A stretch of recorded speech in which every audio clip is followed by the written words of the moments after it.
കൊലോസ്യ ലേഖനം 1-ാം അധ്യായത്തിൻ്റെ 3-ാമത്തെ എപ്പിസോഡിലേക്ക് നമ്മൾ വന്നിരിക്കുന്നു.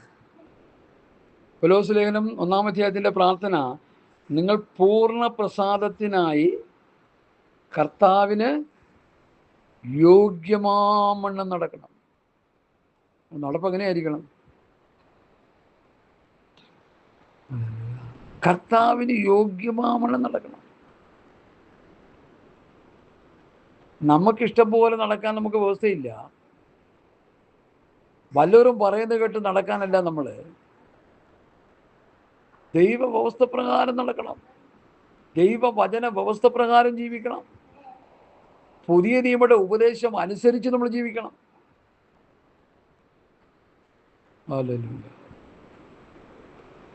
ഇന്ന് ഓരോരുത്തരും ജീവിക്കുന്ന ജീവിത രീതികൾ അവരവർക്ക് തോന്നിയ പോലെ. ദൈവസഭയെ കടന്നു വന്ന കുറേ പാട്ട് പാടി, കുറേ പ്രബോധനം പറഞ്ഞ്, കുറേ സങ്കീർത്തനം വായിച്ച്, കുറേ ഇതൊക്കെ ചെയ്യുക. എങ്ങനെ ഉപദേശം പറയണം, എങ്ങനെ പഠിപ്പിക്കണം, ഒരു പിടിയുമില്ല. അടിസ്ഥാനപരമായിട്ട് ദൈവസഭയുടെ ഉപദേശം വിശ്വാസികളെ, കുടുംബങ്ങളെ, കുട്ടികളെ, മാതാപിതാക്കളെ, അപ്പോസ്തലന്മാർ തരുന്ന ഉപദേശം കൊണ്ട് അവരെ പോഷിപ്പിച്ച്, അവരെ പഠിപ്പിച്ച് ദൈവത്തിൻ്റെ പ്രസാദത്തിനനുസരിച്ച് ജീവിക്കണം. നിങ്ങൾ പൂർണ്ണ ദൈവത്തെ പ്രസാദിപ്പിച്ചുകൊണ്ടുകൂടെ ജീവിക്കാം. നമ്മുടെ ക്രിസ്ത്യ ജീവിതം ദൈവത്തിന് പ്രസാദമായി തീരണം. ദൈവത്തിന് പ്രസാദമായൊരു ജീവിതം നയിക്കുമ്പോഴേ നമ്മുടെ ക്രിസ്ത്യ ജീവിതം അനുഗ്രഹിക്കപ്പെടുകയുള്ളൂ. 1 കൊരിന്ത്യർ 10-ാം അധ്യായത്തിൻ്റെ 1, 2, 3, 4 വാക്യങ്ങളൊന്ന് വായിച്ചാണ്ട്, ദൈവത്തെ പ്രസാദിപ്പിക്കാത്ത ഒരു കൂട്ടർക്ക് വന്ന ദുരന്തം പൗലോസ് അവിടെ പറയുന്നുണ്ടെന്ന് വായിക്കും. 1 കൊരിന്ത്യർ 10-ാം അധ്യായത്തിൻ്റെ 1 മുതലുള്ള വാക്യങ്ങൾ. വളരെ മനോഹരമായൊരു പ്രസ്താവനയാണ് അവിടെ പൗലോസ് പറയുന്നത്. സഹോദരന്മാരെ, നമ്മുടെ പിതാക്കന്മാരെല്ലാവരും മേഘത്തിന് കീഴിലായിരുന്നു. എല്ലാവരും സമുദ്രത്തിലൂടെ കടന്നു. എല്ലാവരും മേഘത്തിലും സമുദ്രത്തിലും സ്ഥാനമേറ്റ് മോശയോട് ചേർന്നു. ഒരേ ആത്മീയ ആഹാരം കഴിച്ചു. എല്ലാവരും ഒരു ആത്മീയ പാനീയം കുടിച്ചു. അവരെ അനുഗമിച്ച ആത്മീയ പാറയിൽ നിന്നല്ലോ അവർ കുടിച്ചത്. ആ പാറ ക്രിസ്തുവായിരുന്നു. എങ്കിലും അതതിൻ്റെ കാര്യം, അവരിൽ മിക്ക പേരിലും ദൈവം പ്രസാദിച്ചില്ല. ഇവിടെ പൗലോസിൻ്റെ പ്രാർത്ഥനയുടെ ആദ്യത്തെ വാക്കെന്താണ്? നിങ്ങൾ പൂർണ്ണ പ്രസാദത്തിനായി കർത്താവിന് യോഗ്യമാമണ്ണം നടക്കണം. ദൈവത്തിൻ്റെ പ്രസാദം ഉണ്ടാകണം എല്ലാ കാര്യത്തിലും. ദൈവത്തിന് പ്രസാദം വരുന്നതേ മാത്രമേ ചെയ്യാവുള്ളൂ. ദൈവത്തിന് പ്രസാദം വരുന്നത് മാത്രമേ നമ്മൾ പ്രസംഗിക്കാവുള്ളൂ. ദൈവപ്രസാദം ലഭിക്കാത്തതൊന്നും നമ്മൾ ചെയ്യരുത്. ഇതൊക്കെ ആരാ ശ്രദ്ധിക്കുന്നത്? ഇതൊക്കെ ആരാ ജനത്തെ കൂലങ്കുഷമായി പഠിപ്പിക്കുന്നത്? ഇങ്ങോട്ട് വന്ന് എന്തെങ്കിലുമൊക്കെ, പണ്ടൊരു ഉപദേശം ഉണ്ടായിരുന്നു, എനിക്ക് പരിചയമുള്ളൊരു ഉപദേശമാണ്. വേദോസ്തം എടുക്കും, നടുവേ ഇങ്ങനെ പിളർക്കും, പിളർന്നിട്ട് എടുത്തു വെച്ചാൽ ഒറ്റ പ്രസംഗം. മിക്കവാറും സങ്കീർത്തന ഭാഗമാണ് കിട്ടുന്നത്. 109-ാം സങ്കീർത്തനം കിട്ടിയാൽ കുശാലായി. പുള്ളി അത് ബുദ്ധിപൂർവ്വം അത് മാറ്റുകയും ചെയ്യും. കാരണം അത് വായിച്ചു കഴിഞ്ഞാൽ വിശ്വാസികളെല്ലാം കൂടി പുള്ളിയുടെ ഇടപാട് തീർക്കും. 109-ാം സങ്കീർത്തനം അങ്ങനത്തെ സങ്കീർത്തനം, ശാപസങ്കീർത്തനം. സഹോദരൻ മുടിഞ്ഞു പോട്ടെ, നശിച്ചു പോട്ടെ എന്ന് പ്രാർത്ഥിക്കുന്ന സങ്കീർത്തനമാണ്. വേദപുസ്തകം നടുവേ പിളർന്ന് പ്രസംഗിക്കാനുള്ളതല്ല. വേദപുസ്തകത്തിൽ പ്രസംഗിക്കേണ്ട ഭാഗമെടുത്ത് പ്രസംഗിക്കണം. നമ്മളാരാ? പുതിയ നിയമസഭ. ഈ പൊങ്ങം എന്ന് പറയുന്ന സ്ഥലത്ത് ഒരു ക്ലാസ് നടത്തി. അതിൽ ആദ്യത്തെ ക്ലാസ്സിൽ ഞാനത് വിശദമായിട്ടൊരു പ്രിൻ്റഡ് ഷീറ്റ് വെച്ചാണ് പ്രസംഗിച്ചത്. നമ്മളാരാണ്? പുതിയ നിയമസഭ. പുതിയ നിയമസഭയുടെ ഉപദേശം എന്താണ്? അപ്പോസ്തലന്മാരുടെ ഉപദേശം. അതാരൊക്കെ ഉപദേശം പഠിപ്പിച്ചത്? എന്താണ് ഉപദേശം? വളരെ വ്യക്തമായി കൃത്യമായി അതിൽ എഴുതി കൊടുത്തിട്ടുണ്ട്. എനിക്കങ്ങനെ ചെയ്യാനുണ്ടായ കാരണം എന്തെന്ന് ചോദിച്ചാൽ, വാലും തുമ്പും ഇല്ലാത്തൊരു പോക്കാണ് ഇന്ന് നടക്കുന്നത്. അതുകൊണ്ടാണ്. ഒരു പുതിയ നിയമ വിശ്വാസി ആരാണെന്നോ, അവൻ പഠിക്കേണ്ട ഉപദേശം എന്താണെന്നോ, അവൻ്റെ ലക്ഷ്യം എന്താണെന്നോ, ഇതൊന്നും ആർക്കും ഒരു പിടിയില്ലാത്ത പോലെ ഒരു പോക്കാ പോകുന്നേ. വായു വരുന്ന കോതയ്ക്ക് പാട്ടെന്ന് പറഞ്ഞതുപോലെ മനസ്സിൽ തോന്നുന്നതും വായു വരുന്നതൊക്കെ വിളിച്ചു പറയുക. അതിന് പ്രസംഗം ഒന്ന് പേരിടുക. പ്രസംഗം എന്തായിരിക്കണം? സത്യവചനത്തെ യഥാർത്ഥമായി പ്രസംഗിച്ചുകൊണ്ട് ലജ്ജിപ്പാൻ സംഗതിയില്ലാത്ത വേലക്കാരനായി ദൈവത്തിന് കൊള്ളാവുന്ന നിൽക്കുക. അതാ പ്രസംഗം. പൗലോസ് പറഞ്ഞു, എൻ്റെ വചനം, എൻ്റെ പ്രസംഗവും ജ്ഞാനത്തിൻ്റെ വശീകരണ വാക്കുകളിലല്ല, ആത്മാവിൻ്റെ ശക്തിയുടെയും പ്രശ്നമായിരുന്നു. അതാ പ്രസംഗം. പത്രോസ് പഠിപ്പിക്കുന്ന പ്രസംഗം എന്താ? ഒരുത്തൻ പ്രസംഗിക്കുന്നെങ്കിൽ ദൈവത്തിൻ്റെ അരുളപ്പാട് സംസാരിക്കുന്നത് പോലെ ആയിരിക്കണം. കൊർന്നല്യോസിൻ്റെ മൂലത്തിൽ പത്രോസ് വന്നപ്പോൾ കൊർന്നല്യോസ് പത്രോസിനോട് എന്ത് പറഞ്ഞു? നീ വന്നത് ഉപകാരം. ഞങ്ങളെല്ലാവരും ഇവിടെ ദൈവസന്നിധിയിൽ കൂടിയിരിക്കുന്നു. എന്തിനാ? ദൈവം നിന്നോട് കൽപ്പിച്ചതൊക്കെയും കേൾക്കുവാൻ. വല്ലയിടത്തും വല്ലവരും പറഞ്ഞതും ദേമ്പിയതുമായ കാര്യങ്ങളല്ല പ്രസംഗത്തിൽ പറയേണ്ടത്. കർത്താവ് കൽപ്പിച്ച കൽപ്പനകൾ. അത് അപ്പോസ്തലന്മാർ തരുന്ന കൽപ്പനകൾ മുഴുവൻ കർത്താവിൻ്റെ കൽപ്പനകളാണ്. നിരക്ഷരപുക്ഷികളായ അപ്പോസ്തലന്മാർ എഴുതി വച്ചിരിക്കുന്ന ലേഖനങ്ങൾ മുഴുവൻ ക്രിസ്തുവിൻ്റെ പ്രമാണമാണ്, ക്രിസ്തുവിൻ്റെ ഉപദേശമാണ്. അത് ഞാൻ നേരത്തെ പറഞ്ഞത്. നീ പ്രവാചകനായിരിക്കാം, ആത്മീകനായിരിക്കാം. ഞാൻ എഴുതുന്നത് ദൈവത്തിൻ്റെ കൽപ്പന. ദൈവകൽപ്പന വേണം പ്രസംഗിച്ച് കൽപ്പിക്കാൻ. ദൈവമക്കൾ ഇങ്ങനെ ജീവിക്കണം, കുടുംബജീവിതം ഇങ്ങനെ, ഭാര്യഭർത്തൃ ബന്ധം ഇങ്ങനെ, മാതാപിതാക്കൾ ഇങ്ങനെ, സഹോദരി ബന്ധം ഇങ്ങനെ, സഭയിൽ വിശ്വാസികളും ശൂഷന്മാരും ഇങ്ങനെ, അതെല്ലാം കൃത്യമായിട്ട് പ്രസംഗിച്ച് കേൾപ്പിക്കണം. ചുമ്മാ എന്തെങ്കിലുമൊക്കെ വിളിച്ച് പറഞ്ഞിട്ട് എന്താ പ്രസംഗമാകുമല്ലോ. ഇവിടെ പുതിയ നിയമസഭയ്ക്ക് ലിഖിതമായൊരു പ്രമാണമുണ്ടെന്ന്, എഴുതപ്പെട്ടൊരു പ്രമാണമുണ്ട്. യൂദയുടെ ലേഖനത്തിൽ എന്താ പറയുന്നത്? യൂദ ഒരിക്കലായി ഫലമേൽപ്പിക്കപ്പെട്ട വിശ്വാസത്തിന് വേണ്ടി വിശ്വാസ പ്രമാണമെന്ന് അതിനെക്കുറിച്ച് പഠിപ്പിക്കുന്നത്. ഒരിക്കലായി ഫലമേൽപ്പിക്കപ്പെട്ട വിശ്വാസ പ്രമാണം. ആ പ്രമാണം സഭയിൽ പ്രസംഗിക്കപ്പെടണം. അത് പ്രവൃത്തി പുസ്തകം മുതൽ യൂദയുടെ ലേഖനം വരെ വ്യാപിച്ചു കിടക്കുക. വെളിപ്പാട് പുസ്തകം ചേർത്ത് പ്രസംഗിക്കാം.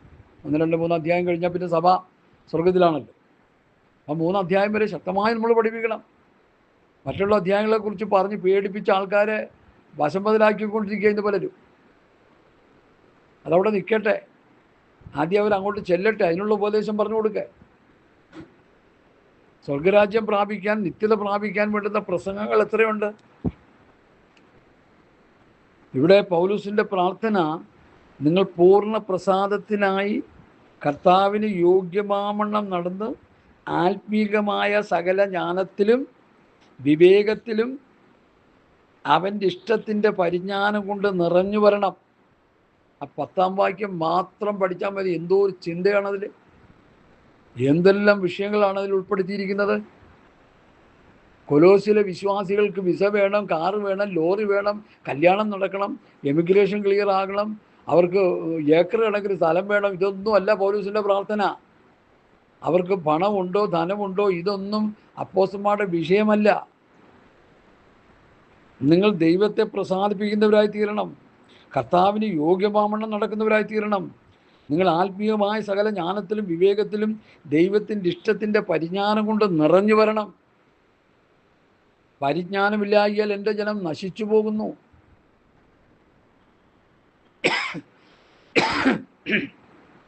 വെളിപ്പാടില്ലാത്തടത്ത് ജനം അധോഗതി പ്രാപിക്കുന്നു. ആത്മീകമായി ജനം നശിച്ചു കിടക്കുകയാണ്. ഞാനതിന് സാധാരണ പറയുന്നത്, പ്രമാണം വാങ്ങാനായിട്ട്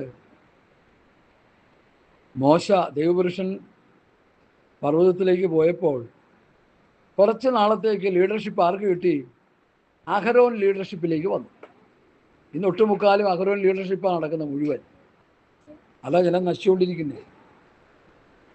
അതെ, മോശ തിരിച്ചു വരുന്നവരെ ദർശനം നഷ്ടപ്പെട്ട ആത്മീയ തിമിരം ബാധിച്ച അഹരോൻ എന്ത് ചെയ്തു? ജനത്തോട്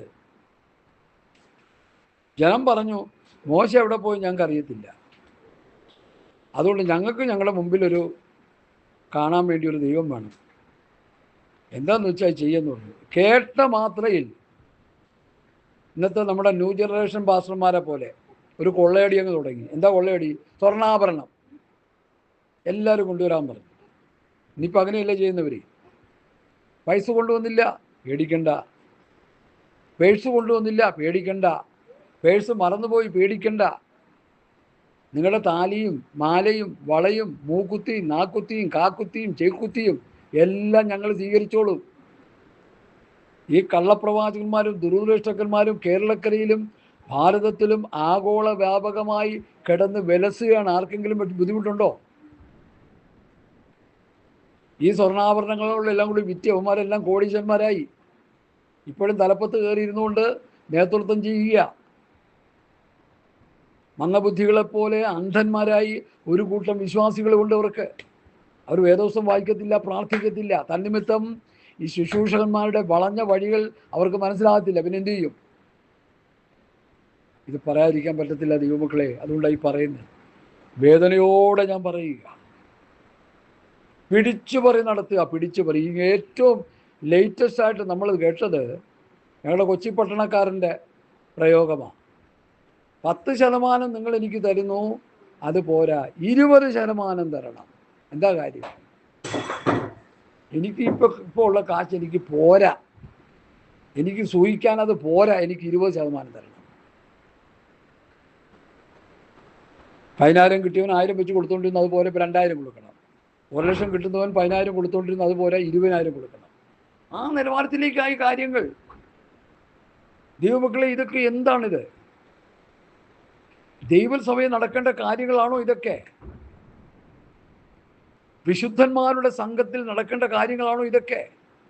ഈ തട്ടിപ്പും വെട്ടിപ്പും ചതിയും വഞ്ചനയും കണ്ടിട്ട് ഇന്നത്തെ പാസ്റ്റർമാരും വിശ്വാസികളും മിണ്ടാതിരിക്കുകയല്ലേ ചെയ്യുന്നത്?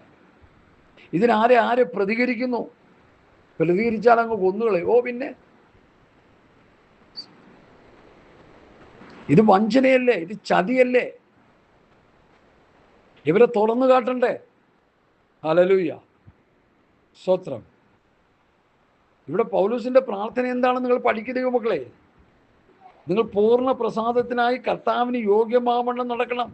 ആത്മീകമായ സകല ജ്ഞാനത്തിലും വിവേകത്തിലും ദൈവത്തിൻ്റെ ഇഷ്ടത്തിൻ്റെ പരിജ്ഞാനം കൊണ്ട് നിറഞ്ഞു വരണം. സകല സൽപ്രവൃത്തിയിലും ഫലം കായ്ക്കണം. ദൈവത്തെക്കുറിച്ചുള്ള പരിജ്ഞാനത്തിൽ വളരണം. സകല സഹിഷ്ണുതയ്ക്കും ദീർഘക്ഷമയ്ക്കുമായി അവൻ്റെ മഹത്വത്തിൻ്റെ വല്ലഭത്തിനൊത്തവണ്ണം പൂർണ്ണ ശക്തിയോടെ ബലപ്പെടണം.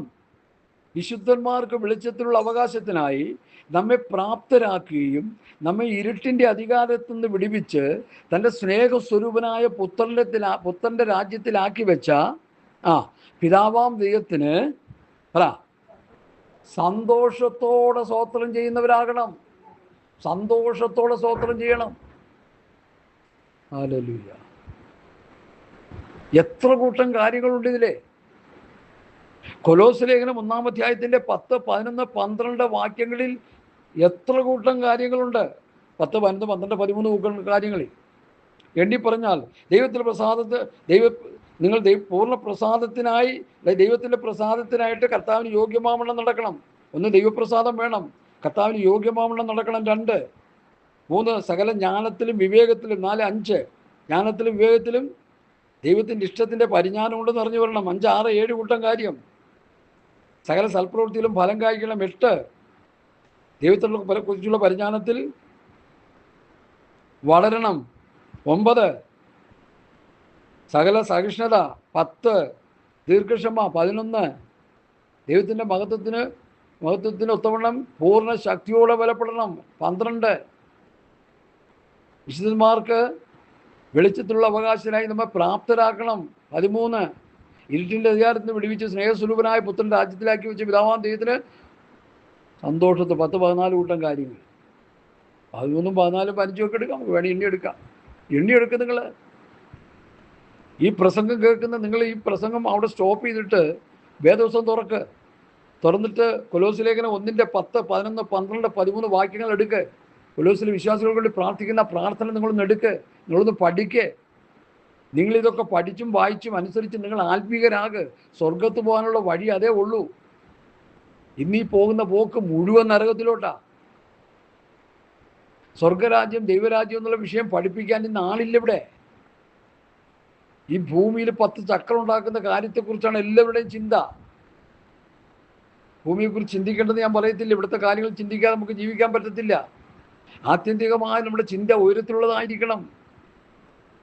ആ കവലസിനാട്ടിലെ ശിഷ്യന്മാരോട് പറഞ്ഞ ദൂത് തന്നെ എനിക്ക് പറയാനുള്ളത്. But seek you first the kingdom of God. ദൈവരാജ്യത്തെക്കുറിച്ച് ചിന്തിക്കുക, സ്വർഗരാജ്യത്തെക്കുറിച്ച് ചിന്തിക്കുക. സ്വർഗത്ത് എങ്ങനെ പോകാം, ദൈവരാജ്യം എങ്ങനെ പ്രാപിക്കാം, കർത്താവിൻ്റെ വരവിൽ എങ്ങനെ എടുക്കപ്പെടാം, എങ്ങനെ രൂപാന്തരം പ്രാപിക്കാം, എങ്ങനെ ആത്മീകമായ രാജ്യത്തിൻ്റെ അവകാശികളായി എനിക്ക് തീരാം എന്നതിനെക്കുറിച്ച് പഠിക്കുക. അതല്ലേ അപ്പോസ്തലന്മാർ പഠിപ്പിച്ചത്.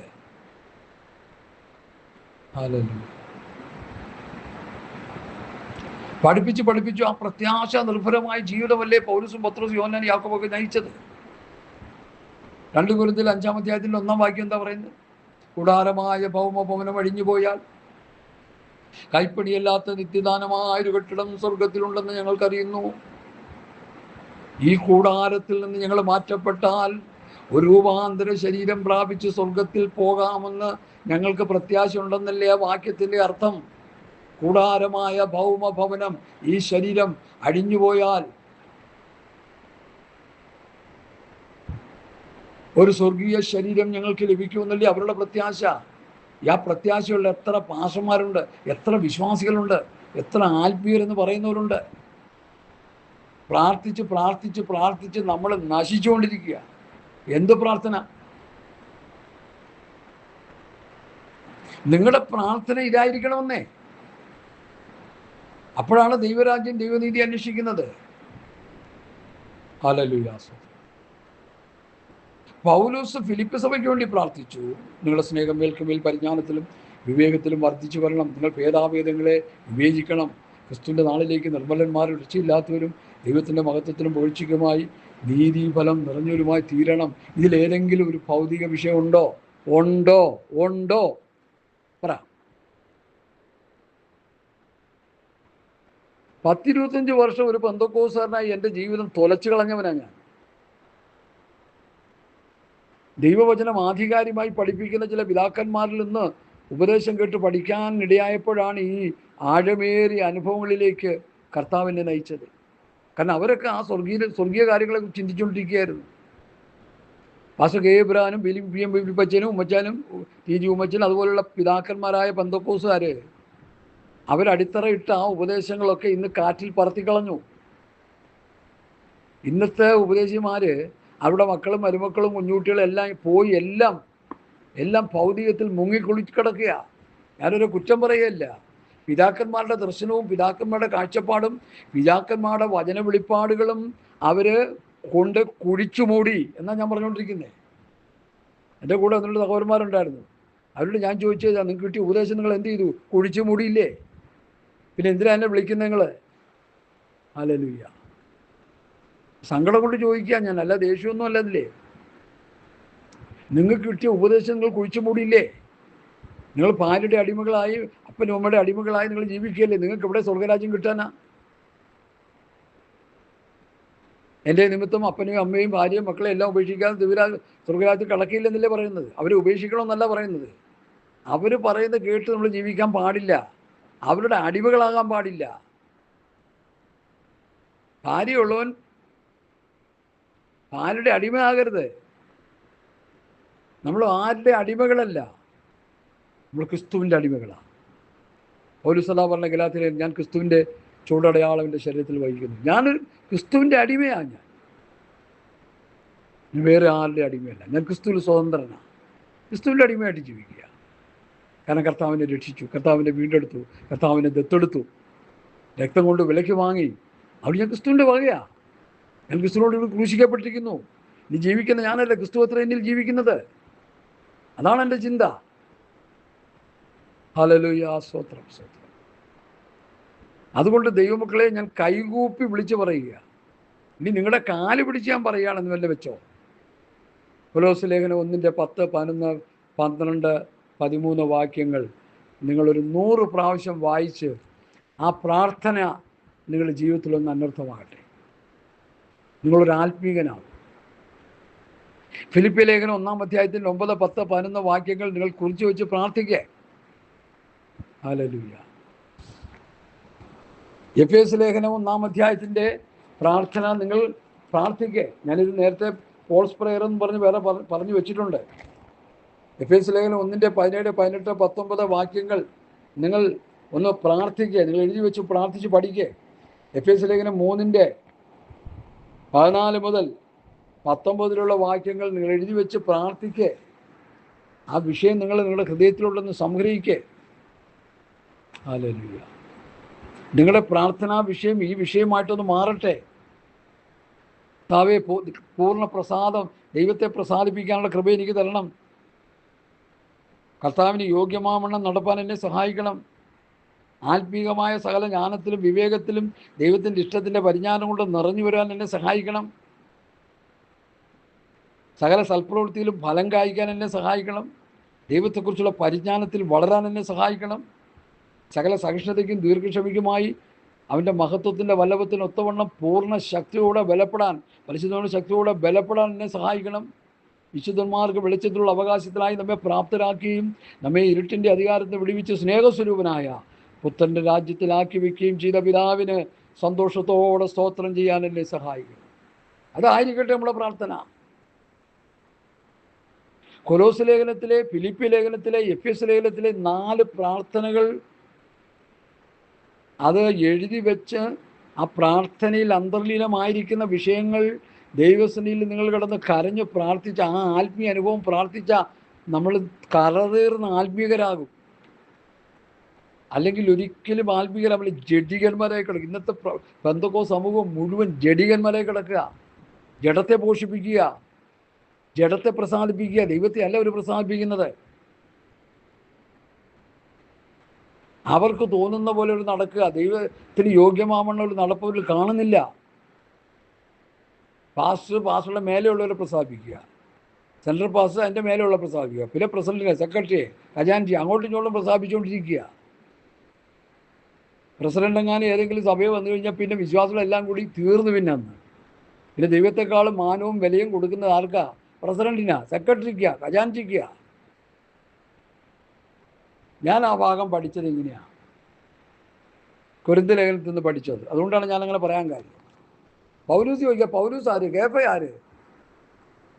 ഞാൻ നട്ടു, അപ്പൊല്ലോസ് നനച്ചു, ദൈവമത്രേ വളരുമാറാക്കിയത്. നടുന്നവനും നനയ്ക്കുന്നവനും അല്ലാതെ വളരുമാറാക്കുന്നവനാണ് പ്രധാനി. നടുന്നവനും നനയ്ക്കുന്നവനും ഏതുമില്ല, വളരുമാറാക്കുന്നവനത്രേ. ഞാൻ നട്ടു, അപ്പൊല്ലോസ് നനച്ചു. പൗലൂസ് ചോദിക്കുന്നു, പൗലൂസ് ആര്? അപ്പൊല്ലോസ് ആര്? കേഫ ആര്? അപ്പോഴേ ഇവിടെ പ്രസിഡന്റ്, സെക്രട്ടറി വലിയ സ്ഥാനം കളിക്കുക. പണ്ട് ഞങ്ങളൊക്കെ ചെറുപ്പത്തിലായിരുന്ന സമയത്ത് നീ രാജാവ്, ഞാൻ രാജ്ഞി, നീ അസിസ്റ്റന്റ്, കുട്ടി രാജാവ്, നീ മന്ത്രി, നീ തന്ത്രി, ഇതൊക്കെ പറഞ്ഞ് കളിക്കുമായിരുന്നു. കുട്ടിയും കോലും കളിക്കുന്ന പോലെ രാജാവും മന്ത്രിയും തന്ത്രിയും കളിക്കുമായിരുന്നു. ഭാര്യ ഭർത്താവായിട്ടൊക്കെ ചമഞ്ഞ് കളിക്കുമായിരുന്നു. ചെറുപ്പത്തിലുള്ള കുറേ കളിയും കാര്യങ്ങൾ അത് തന്നെയല്ലേ ഇതിൻ്റെ തലപ്പത്ത് നടക്കുന്നത്. ഞാൻ പ്രസിഡന്റ്, നീ സെക്രട്ടറി, ഞാൻ പറഞ്ഞ നീ കേട്ടോളാം. നല്ലൊരു പാസ്റ്റർ വലിയ കൺവെൻഷൻ അടക്കെ പറയാം, ഞാൻ ഓവർസീറാണ്, ഞാൻ പറയുന്നത് കേട്ടോണം, ഇല്ലെങ്കിൽ എല്ലാത്തിനും ഞാൻ കശാപ്പ് ചെയ്തോളൂ. എന്ത് ചെയ്യുമെന്ന് പറയാം. രാഷ്ട്രീയക്കാരെ പോലെ അധികാരം കൈ കിട്ടിക്കഴിഞ്ഞപ്പോൾ എന്ത് തോന്നിവാസവും ചെയ്യാവുന്ന അവസ്ഥയിലേക്ക് നമ്മുടെ സഭകളെല്ലാം അധപ്പതിച്ചില്ലേ. ഒരു വലിയ ജനറൽ കൺവെൻഷന് പെണ്ണുങ്ങൾ നൃത്തം ചെയ്യുന്നത് കണ്ടിട്ട് അതിനെ ഒന്ന് ശാസിക്കാനോ തർജ്ജനം ചെയ്യാനോ മേലിൽ ഇങ്ങനെയുള്ള കാര്യങ്ങൾ പ്രസ്ഥാനത്തിൽ ഉണ്ടാകാൻ പാടില്ലെന്ന് താക്കീത് കൊടുക്കാനോ പറ്റാൻ കഴിയാത്ത നേതൃത്വങ്ങൾ എന്തിനു കൊള്ളാമെന്നാണ് ഞാൻ ചോദിക്കുന്നത്. നിങ്ങളുടെ കുപ്പായം ഊരി കളഞ്ഞിട്ട് വേറെ വല്ല പണിക്ക് പോകാൻ നല്ലതേ. കർത്താവായ യേശുക്രിസ്തു തൻ്റെ ശിഷ്യന്മാരോട് പറഞ്ഞത് എനിക്കറിയാം, അല്ലെ വേറൊന്നും എനിക്കറിയത്തില്ല. നിങ്ങൾ വലിയവനാന്ന് പേരെടുക്കരുത്, വലിയവനാകരുത്, നിങ്ങളെല്ലാം സഹോദരന്മാർ, വി ആർ ബ്രദേഴ്സ്. ഹല്ലേലൂയ. അതല്ലേ പൗലോസ് വിളിക്കുക, സഹോദരന്മാരെ, സഹോദരന്മാരെ. ലേഖനങ്ങൾ മുഴുവൻ പ്രതിഭ സഹോദരന്മാരെ, അല്ലയോ വിശുദ്ധ സഹോദരന്മാരെ. ഇവിടെ അഞ്ചലിലൊരു പാസ്റ്ററുണ്ട്, ലോകത്തുള്ള ദുരുപദേശികളുടെ ഏറ്റവും മുമ്പന്തി നിൽക്കുന്ന ആളാണ്. ഞാനൊരു സഹോദരനോട് ചോദിച്ചു, പുള്ളി ഇവിടെയൊക്കെ വരാറില്ലേ?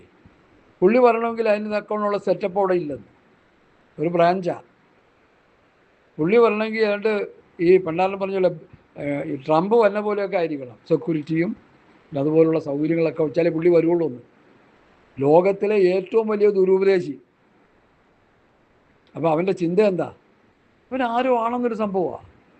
എൻ്റെ പൊന്നു കുഞ്ഞ്, നീ പൗലൂസ് എഴുതുന്നൊന്ന് വായിച്ച് പഠിക്കേ. പൗലൂസ് പറയുന്നു, പൗലൂസ് ആര്? കേഫ ആര്? അപ്പൊല്ലോസ് ആര്? ഞങ്ങളാരും അല്ലെന്ന്. ഞാൻ നട്ടു, നീ നനച്ചു, ദൈവമാ വളരുമാറാക്കി. പോട്ടെ, ഞാൻ വിഷയത്തിലേക്ക് മടങ്ങി വരും. ആ പ്രാർത്ഥന ദൈവത്തെ ഓർത്ത് നിങ്ങളെല്ലാവരും ഒന്ന് പ്രാർത്ഥിക്കണമെന്ന് ഞാൻ കർത്താവിൻ്റെ നാമത്തിൽ നിങ്ങളെ ഓർപ്പിക്കുന്നു. അടുത്ത അതിൻ്റെ ഈ 14-ാമത്തെ വാക്യത്തിലേക്ക് നമ്മൾ വരുന്നു. കൊലോസ്യർ 1:14 വായിക്കാം. ആ മതി. ഈ 14 മുതൽ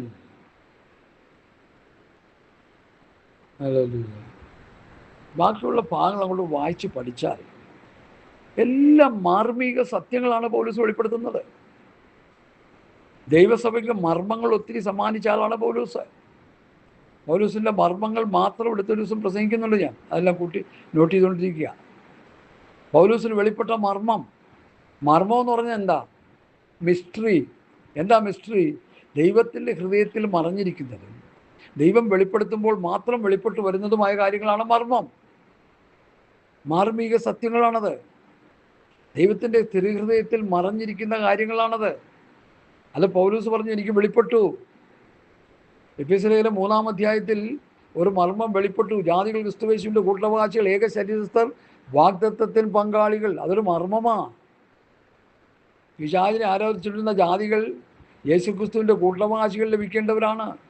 ശരീരത്തിൻ്റെ അവയവമാണ്, വാഗ്ദത്തത്തിന് പങ്കാളികളാണ്. അതൊരു മർമ്മമല്ലേ? അതൊക്കെ കൊടുത്ത് ജനത്തെ പ്രസംഗിച്ച് കേൾപ്പിച്ച് ക്രിസ്തുവിൻ്റെ ശരീരത്തിൻ്റെ ഒരു അവയവമാണ് നാമെന്നും കൂട്ടവകാശം ലഭിക്കേണ്ടവരാണെന്നും ഏക ശരീരസ്ഥനാണെന്നും അവരെ പഠിപ്പിക്കണ്ടേ? അതല്ലേ പഠിപ്പിക്കേണ്ടത്. ഈ പഠിപ്പിക്കണമെന്നെൻ്റെ ചോദ്യം. ഇവിടെ അവനിൽ നമുക്ക് പാപമോചനമുണ്ട്. യേശുക്രിസ്തുവിൽ മാത്രമാണ് പാപമോചനം. ലോകത്ത് പാപമോചകന്മായിട്ട് ഒത്തിരി പേര് അവതരിച്ചു എന്നൊക്കെ പറയുന്നെങ്കിലും യഥാർത്ഥമായ ഒരൊറ്റ പാപമോചകനേ ഉള്ളൂ. അത് യേശുക്രിസ്തു മാത്രമാണ്. യേശുക്രിസ്തുവിൽ നമുക്ക് പാപമോചനമുണ്ട്. ലംഘനം ക്ഷമിച്ചും പാപം മറച്ചും കിട്ടിയ മനുഷ്യൻ ഭാഗ്യവാൻ. സങ്കീർത്തനത്തിലൊരു വാക്യമാണത്. Hallelujah, hallelujah. Praise the Lord. സ്തോത്രം. അതുകൊണ്ട് എന്നെ കേൾക്കുന്ന പ്രിയപ്പെട്ടവരെ, നമ്മൾ കാര്യം മനസ്സിലാക്കുക, യാഥാർത്ഥ്യങ്ങൾ മനസ്സിലാക്കുക. നമ്മൾ കാര്യങ്ങൾ മനസ്സിലാക്കുക, യാഥാർത്ഥ്യം മനസ്സിലാക്കുക. ഇടയ്ക്കൊരു ഗസ്റ്റ് വന്നു, ഒരു സിസ്റ്റർ വന്നു. ഞാൻ അങ്ങോട്ട് പോയില്ല. കാരണം സ്തോത്രം, കാര്യങ്ങൾ മനസ്സിലാക്കുക, നമ്മൾ യാഥാർത്ഥ്യം മനസ്സിലാക്കുക. നമ്മൾ ഹല്ലേലൂയ. യേശുക്രിസ്തുവിൽ മാത്രമാണ് പാപമോചനം. പാപമോചകന്മാരായിട്ട് ആയിരക്കണക്കിന്, പതിനായിരക്കണക്കിന് അവതാരകന്മാർ ഈ ഭൂമിയിൽ എഴുന്നേറ്റ് വന്നിട്ടുണ്ടെങ്കിലും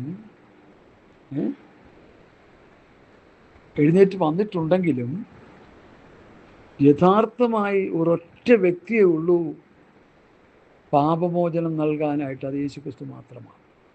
അത് ദൈവം മനുഷ്യനായിട്ട് വന്നു എന്നാണ് തിമോഥെയോസിൻ്റെ ലേഖനം 3-ാം അധ്യായത്തിൽ മാനിഫെസ്റ്റ് ഇൻ ഫ്ലഷ്. ദൈവം മനുഷ്യനായി വന്നു. അതാണ് യേശുക്രിസ്തു. മർക്കോസ് 2:5-10 പഠിക്കുമ്പോൾ ഒരു രോഗിയെ ചുമന്നുകൊണ്ട് വരുന്നുണ്ട് 4 പേര്, ഒരു പക്ഷപാതക്കാരനെ. ആ 4 പേര് പക്ഷപാതക്കാരനെ ചുമന്നുകൊണ്ട് വരുമ്പോൾ എല്ലാവരും പ്രതീക്ഷിച്ചിരിക്കുന്നത് ആ വീട്ടിൽ യഥാർത്ഥമായ ആ എൻട്രൻസിലോട്ട് കയറാൻ പറ്റുന്നില്ല. അതുപോലെ ആൾ നിറഞ്ഞിരിക്കുക. മേൽപ്പൂര പൊളിച്ച് വലിയ സാഹസത്തോടെ ഇറക്കി വെച്ചത്. വലിയ സാഹസത്തോടെയാണ് ഇറക്കി വെച്ചത്. ആ ഇറക്കി വെച്ച സമയത്ത് എന്ത് ചെയ്യുന്നു? നടക്കുന്നു. കർത്താവ് എന്താ പറഞ്ഞേ? മകനെ, നിന്റെ പാപങ്ങൾ മോചിച്ചു തന്നിരിക്കുന്നു. കൊണ്ടുവന്ന് എന്തിനാ? രോഗശാന്തിക്ക്. കർത്താവ് കൊടുത്തത് എന്താ? പാപമോചനം. കാരണം പാപം നിമിത്തമാണ് രോഗം ഉണ്ടാകുന്നത്. മനുഷ്യൻ്റെ രോഗത്തിൻ്റെ മൂല കാരണം പാപമാണ്. ദൈവത്തിൽ നിന്ന് അകന്നുപോയി, ദൈവകൽപ്പന ലംഘനം നടത്തി. അന്ന് മുതൽ ആ ലോകത്തിൽ പ്രശ്നങ്ങൾ മുഴുവൻ സൃഷ്ടിക്കപ്പെട്ടത്. ഞാൻ സാധാരണ പറയാറുണ്ട്, ഈ കൊലപാതകവും അക്രമവും ഒന്നും ഇന്ന് നടന്നതല്ല. ഒന്നാമത്തെ കുടുംബത്തിൽ നടന്ന കൊലപാതകം അത് ഇന്നും അത് തുടർന്നുകൊണ്ടിരിക്കുക. അത് CPM ഏറ്റെടുത്തിരിക്കുക. ചില വർഗീയവാദികൾ ഏറ്റെടുത്തിരിക്കുക. അതിൻ്റെ പിന്നിലെല്ലാം സാത്താനാണ്. നന്നായിട്ട് മനസ്സിലാക്കുക. അർപ്പാനും മുടിപ്പാനും നശിപ്പിക്കാനും പിശാച് പ്രവർത്തിച്ചുകൊണ്ടിരിക്കുക. സ്തോത്രം. അപ്പോൾ ചുമന്നുകൊണ്ട് വന്നത് രോഗസൗഖ്യത്തിനാണെങ്കിലും കർത്താവ് കൊടുത്തത് പാപമോചനം. മകനെ, നിന്റെ പാപങ്ങൾ മോചിച്ചു തന്നിരിക്കുന്നു. മർക്കോസ് 2:5 10-ാം വാക്യത്തിൽ മനുഷ്യപുത്രൻ്റെ പാപങ്ങളെ മോചിപ്പാൻ അധികാരമുണ്ട് എന്ന് നിങ്ങൾ അറിയേണ്ടതിന്. ഓ, എത്ര വ്യക്തമായി കൃത്യമായി വചനം പറയുന്ന കാര്യങ്ങളാണ് പ്രിയമുള്ളവരെ. അതുകൊണ്ട് നമ്മളൊരു കാര്യം മനസ്സിലാക്കേണ്ടത്, വേദപുസ്തകത്തിൻ്റെ അടിസ്ഥാന ഉപദേശം എന്താണെന്ന് ചോദിച്ചാൽ, ഉൽപ്പത്തി മുതൽ വെളിപ്പാട് വരെയുള്ള പുസ്തകങ്ങൾ പഠിച്ചു വരുമ്പോൾ നമുക്ക് കിട്ടുന്നൊരു പഠനം പാപമോചനം എന്നുള്ളതാണ്. പഴയ നിയമത്തിൽ അതിനൊത്തിരി ക്രിയകളും കർമ്മങ്ങളും ഒക്കെ ദൈവം ചെയ്യുന്നുണ്ട്. അതെല്ലാം താൽക്കാലിക പാപമോചനത്തിന് വേണ്ടിയാണ്. എന്നാൽ പുതിയ നിയമങ്ങൾ പഠിക്കുമ്പോൾ യേശുക്രിസ്തു യോഹന്നാൻ സ്നാപകൻ പറഞ്ഞ ആ വാക്യത്തിൻ്റെ വ്യവസ്ഥ പ്രകാരം, ഇതാ ലോകത്തിൻ്റെ പാപത്തെ ചുമക്കുന്ന ദൈവത്തിൻ്റെ കുഞ്ഞാട്. യേശുക്രിസ്തു സർവ്വലോകത്തിൻ്റെ പാപത്തെ ചുമന്നൊഴിച്ച ദൈവത്തിൻ്റെ പുത്രനാണ്, ദൈവത്തിൻ്റെ കുഞ്ഞാടാണ്. അതവിടെ ആ സത്യമാണ് കൊലോസ്യലേഖനത്തിൽ പറയുന്നത്. അവനിൽ നമുക്ക് പാപമോചനമെന്ന വീണ്ടെടുപ്പുണ്ട്. വീണ്ടെടുപ്പ്, റിഡംഷൻ, വീണ്ടെടുപ്പ്, പാപമോചനം യേശുക്രിസ്തുവിൽ. പാപപരിഹാരകൻ യേശുക്രിസ്തു. അനേക അവതാരങ്ങൾ ഭൂമിയിൽ ആവിർഭവിച്ചിട്ടുണ്ടെങ്കിലും, അവതാര പുരുഷന്മാർ എഴുന്നേറ്റിട്ടുണ്ടെങ്കിലും അവരെവിടെ നിന്ന് വന്നു, എങ്ങോട്ട് പോയി എന്നുള്ളത് അവർക്ക് പോലും അറിയത്തില്ല. എന്നാൽ യേശുക്രിസ്തുവിൻ്റെ ജനനം, അവൻ ജനിക്കുന്നതിന് നൂറ്റാണ്ടുകൾക്ക് മുൻപ് പ്രവാചകന്മാർ എഴുതി വച്ചു. യേശുക്രിസ്തു ഈ ഭൂമിയിൽ ജനിക്കും, കന്യകയിൽ ജനിക്കും. അവൻ്റെ ജനനത്തിൻ്റെ ലക്ഷ്യം ഇതാണ്. ഹല്ലേലൂയ. സർവ്വലോകത്തിനും പാപപരിഹാരത്തിന് വേണ്ടിയാണ് യേശുക്രിസ്തു മരിച്ചത്. എബ്രായ ലേഖനത്തിൽ പാപങ്ങൾക്ക് പരിഹാരമുണ്ടാക്കിയ ശേഷം അവൻ മഹിമയുടെ വലത്തുഭാഗത്തിരിക്കുകയും ചെയ്തു. അപ്പോൾ പാപങ്ങൾക്ക് പരിഹാരം യേശുക്രിസ്തു വരുത്തി. ഇനി പാപമോചനത്തിന് വേണ്ടി മാനവജാതി കാട്ടിക്കൂട്ടുന്ന കോപ്രായത്തങ്ങളൊക്കെ നിരർത്ഥകമാണ്, ഒരു പ്രയോജനമില്ലാത്തതാണ്. യേശു എൻ്റെ പാപത്തിന് മരിച്ചു എന്ന് ഹൃദയം കൊണ്ട് വിശ്വസിച്ച് വായ് കൊണ്ട് നീതിക്ക് ഏറ്റു പറഞ്ഞാൽ അവന് പാപമോചനം കിട്ടും. പിന്നെ എൻ്റെ കർത്താവിൻ്റെ ഇഷ്ടമായ ഹൃദയത്തിൽ സ്വീകരിച്ച് കർത്തൃത്വം ചെയ്യാനായിട്ട് ഏൽപ്പിച്ച് പിതാവിൻ്റെയും പുത്രൻ്റെയും പരിശുദ്ധാത്മാവിൻ്റെയും നാമത്തിൽ സ്നാനപ്പെട്ട് വാഗ്ദത്തത്തിന് പരിശുദ്ധാത്മാവിനെ പ്രാപിച്ച് ആത്മാവിനെ അനുസരിച്ച് നടന്ന് ശുദ്ധീകരണം പ്രാപിച്ചുകൊണ്ടിരുന്നാൽ സ്വർഗത്ത് പോകാം. Hallelujah, hallelujah.